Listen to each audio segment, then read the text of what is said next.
wise man. Is it reasonable? Science saying, as in, oh, we delay. How can a certain wise man be poor? Then I remember as a philosopher that there was a man called Thales. Thales, they call him Thales of Miletus. He existed 500 years before our Lord Jesus Christ. Thales was a wise man. He was the first person to predict eclipse of the sun. This eclipse, for those of us that are mature now, we should know eclipse. Oh, ato ṣùgbọ́n àbí nǹkan ó papọ̀ ẹ̀kọ́ ẹ̀ máa dúdú. His name is Thales. Thales was a philosopher. You know, philosophers of those days, they're not like our own that will just read and read and read. Those ones, the philosophers are doctors. People like Plato, Aristotle, they were doctors. They could cure people, you know, they would teach people, they would talk about politics. Thales was wise, but he was poor. One day, he went to a place to buy something on credit. And a small girl met him and said, they said you are wise. How come a wise man is begging for things? You know, he's buying things on credit. You know what Thales said? Thales, you know, people gather, because anywhere he goes, people gather. Thales looked at them and told them, in 6 months, I will be the richest man in Greece. In 6 months, I will be the richest man in Greece. The question is, can you also say the same thing? Now, if in 6 months, another 6 months, he became the richest person, people were wondering, intentional about being successful. Now, I am telling you this, that white man in Ecclesiastes, but he chose he was not to chase wealth and not to be successful, and that was why he remained at that spot.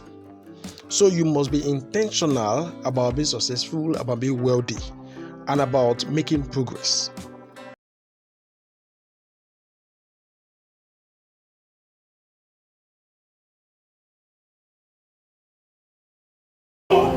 In life, there is always a gap between you and your success, and there is someone in between that is filling that gap. Now, you went to Ibadan, this brother went to University of Ibadan, then another person went to Oxford University. I am now recruiting. The three of you applied. You are telling me you will pray for grace. Fine, grace will come. Grace will come. But will grace even give you that chance to know if you know what you are doing or not? Because the cloud is full. The winds are gathering and it's moving. Now, some persons are taking bowls, some are taking buckets, some are taking spoons and all to gather the rain. What are you taking?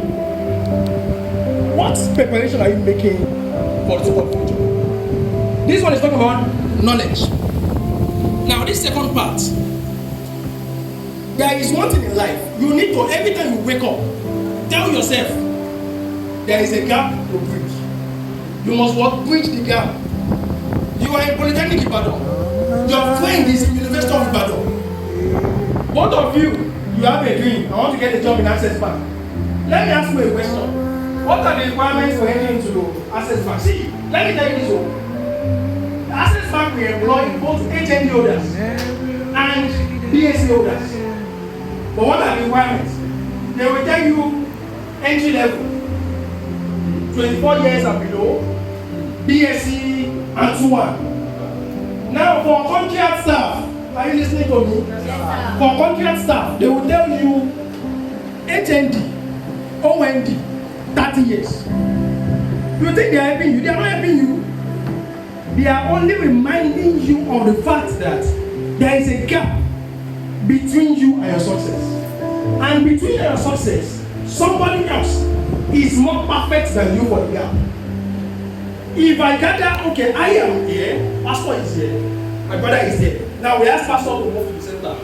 And this my brother to move very close to the door. They now say, okay, fine, let us run to the door. Who will get here first?